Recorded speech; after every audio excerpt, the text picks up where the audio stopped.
اب یہ سوال و جواب کا جو سلسلہ ہے یہ بھی ماشاءاللہ بڑا مفید ہے. پچھلے ہفتے جو سوال جواب آئے تھے ان پر تو عمل کیا ہوگا ماشاءاللہ. انہوں نے ہمارے ایک بھائی نے ایک پرچہ بھی لکھا کہ یہ بہت اچھا سلسلہ ہے, ہمیں خوشی ہوئی ہے, ہماری مسجد میں شروع ہو گیا.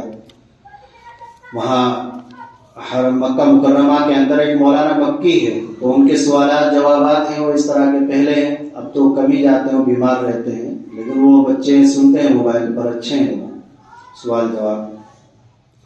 تو پچھلے ہفتے جو پرچی آئی تھی اس میں ایک سوال یہ تھا, مسواک کرنے کا سنت طریقہ کیا ہے اور فضائل کیا ہے. تو 3 باتیں آپ سمجھ لیں اچھی طرح مسواک سے متعلق.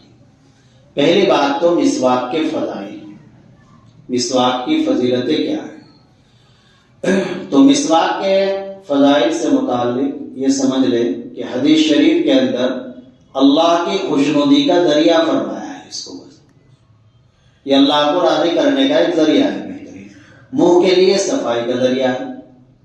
اور جو مسواک کر کے وضو کی جاتی ہے اور اس سے جو نماز پڑھ جاتی ہے وہ بڑی فضیلت والی ہے. حضرت عائشہ رضی اللہ تعالیٰ عنہ فرماتی ہے کہ نبی پاک صلی اللہ علیہ وسلم نے فرمایا مسواک والی نماز بغیر مسواک والی نماز سے 70 درجے افضل ہے, 70 گنا بڑھ جاتی ہے ایک مسواک سے. تو اللہ کی خوشنودی کا ذریعہ ہے, یہی سمجھ کر کیا کریں. اور حکم کیا ہے, مسواک کرنا سنت ہے, سنت مؤکدہ. بعض روایات کے اندر تو یہ ہے اللہ کے نبی صلی اللہ علیہ وسلم نے فرمایا کہ اگر مجھے میری امت پر تکلیف کا مشقت کا اندیشہ نہ ہوتا تو میں ہر نماز کے وقت مسواک کا حکم دے دیتا, وہ فرض ہو جاتی ہے. تو اتنی اہم بات فرمائی. 2 باتیں ہو گئی. تیسری یہ کہ مسواک کرنے کا سنت طریقہ کیا ہے. اس سے پہلے یہ سمجھ لیں کہ مسواک کیسی ہونی چاہیے, کتنی لمبی ہونی چاہیے, کتنی چوڑی ہونی چاہیے, کتنی لمبی ہونی چاہیے, کتنی موٹی ہونی چاہیے. تو لمبائی مسواک کی 1 بالشت ہو, مسواک ایک بالشت کی مسواک ہونی چاہیے. موٹائی یہ اپنی جو چھوٹی انگلی ہے اس کے برابر ہو, تھوڑی بہت ہلکا پھلکا فرق چل جائے, مستحب یہ ہے. 1 بالشت لمبی ہو اور چوڑی ہو 1 چھوٹی انگلی کے برابر. 1 بات 2 باتیں ہو گئی, لمبائی بھی معلوم ہو گئی, چوڑائی بھی. اب پکڑنے کا طریقہ کیا ہے اس کا, مسواک کا, یہ سمجھنا ہے. مستحب طریقہ یہ فقہا نے لکھا ہے. شامی ایک کتاب ہے فتاوی شامی, جو سب سے زیادہ معتبر کتاب ہے فتووں کی, مسائل کی. تو اس میں فتاوی ہندیہ, فتاوی عالمگیری, کئی کتابوں میں لکھا ہے کہ مسواک کے پکڑنے کا مستحب طریقہ یہ ہے کہ یہ 3 انگل, انگوٹھا یہ تو یہاں لگے جو یہ برش والا حصہ ہے نیچے کی جانب, یہ چھوٹی انگلی پیچھے کی جانب ہو, اور یہ اوپر کی 3 انگلیاں ہیں اوپر کی جانب ہو, اس طرح پکڑے. آیا سمجھ؟ یہ 3 چھوٹی انگلی نیچے رہے گی اور جتنا اس کو پیچھے کر سکے آخر کی جانب رکھے, اور یہ انگوٹھا آگے کی جانب رہے گا, اور یہ 3 انگلیاں اوپر رہے گی. یہ پکڑنے کا طریقہ ہو گیا. آگے سمجھ, یہ 3 انگلیاں اوپر, ایسے ہی کرنا. اب انشاءاللہ جو بھی کام کرے اچھے طریقے سے کرے, اللہ کو یہی پسند ہے. حضرت عائشہ رضی اللہ تعالیٰ عنہ فرماتی ہے کہ نبی پاک صلی اللہ علیہ وسلم نے فرمایا ان اللہ یحب اذا عمل احدکم عملا ان یتقنہ. اللہ تعالیٰ یہ پسند فرماتے ہیں کہ بندہ جب کوئی کام کرے تو اسے اچھے سے اچھا کرے. قرآن میں بھی اللہ نے یہ فرمایا لیبلوکم ایکم احسن عملا, تمہاری آزمائش کی جا رہی ہے تم میں سے اچھا عمل کرنے والا کون ہے.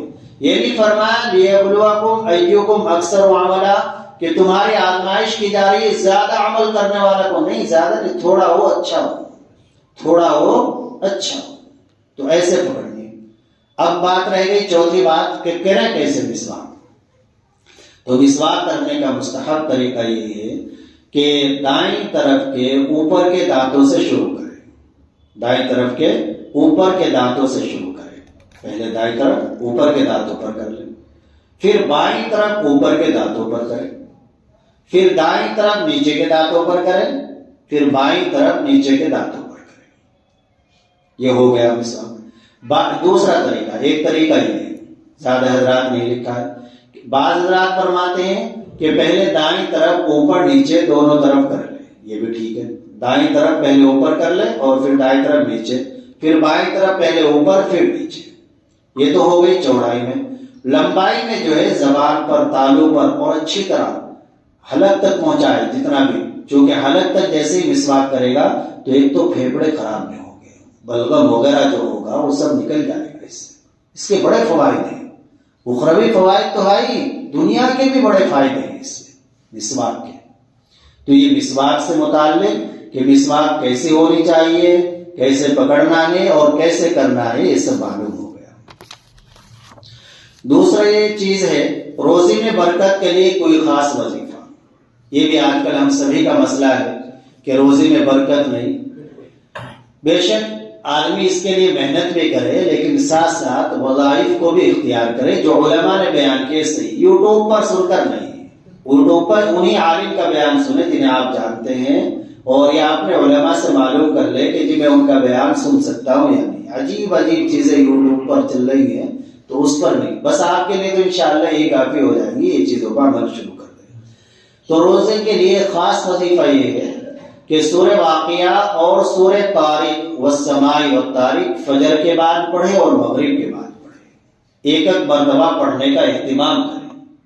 سورہ واقعہ اور سورہ طارق دو صورتیں ہو گئی. واقعہ ذرا سی بڑی ہے، 4-5 منٹ لگ جائے گی، اور سورہ طارق تو 1 منٹ میں پڑھی جائے گی. والسماء والطارق کب پڑھنی ہے؟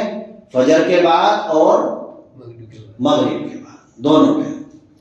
اب سوچیں کہ جی کیسے وقت نکالیں. جیسے دکان پر کھڑے ہونے کے لیے وقت نکالتے ہیں، گھنٹے نکال لیتے ہیں، تو یہ 5-10 منٹ ہم نکال نہیں سکتے.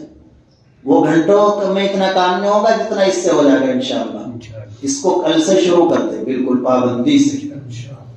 اور چلو اگر بہت سے ایسے ہیں ہمارے بھائی وہ قرآن پڑھے ہوئے نہیں ہیں بیچارے، سورہ واقعہ کیسے پڑھیں گے، سورہ والطارق کیسے پڑھیں گے، تو ان کے لیے بھی کچھ ہو. تو ان کے لیے ایک چھوٹا سا وظیفہ ہے، فجر کی نماز کے بعد 70 مرتبہ پڑھ لے اللہ لطیف بعبادہ یرزق من یشاء وهو القوی العزیز. یہ بھی علماء کا مجرب ہے. اللہ لطیف بعبادہ یرزق من یشاء وهو القوی العزیز. سورہ شورى کی یہ 19 نمبر کی آیت ہے. تو اس کو پڑھے اللہ لطیف بعبادہ یرزق من یشاء وهو القوی العزیز. فجر کے بعد 70 مرتبہ پڑھ لے. اب حدیث شریف میں بھی ایک دعا ہے، اللہم اکفنی بحلالک عن حرامک واغننی بفضلک عمن سواک. عمن سواک اس کو ہر نماز کے بعد 7 مرتبہ پڑھے، ہر نماز کے بعد، اور چلتے پھرتے بھی پڑھتے رہیں. تو اگر یہ 3 کام ہم کریں گے، 3 وظیفے، نمبر 1 سورہ واقعہ سورہ طارق فجر بعد اور مغرب بعد، اور دوسرے اللہ لطیف بعبادہ یرزق من یشاء وهو القوی العزیز فجر کے بعد 70 مرتبہ، اور اللہم اکفنی بحلالک عن حرامک واغننی بفضلک عمن سواک، یہ ہر نماز کے بعد 7 مرتبہ اور چلتے پھرتے پڑھتے رہیں، تو انشاءاللہ روزے کا مسئلہ حل ہو جائے گا. اللہ تعالیٰ مشکلیں جو ہے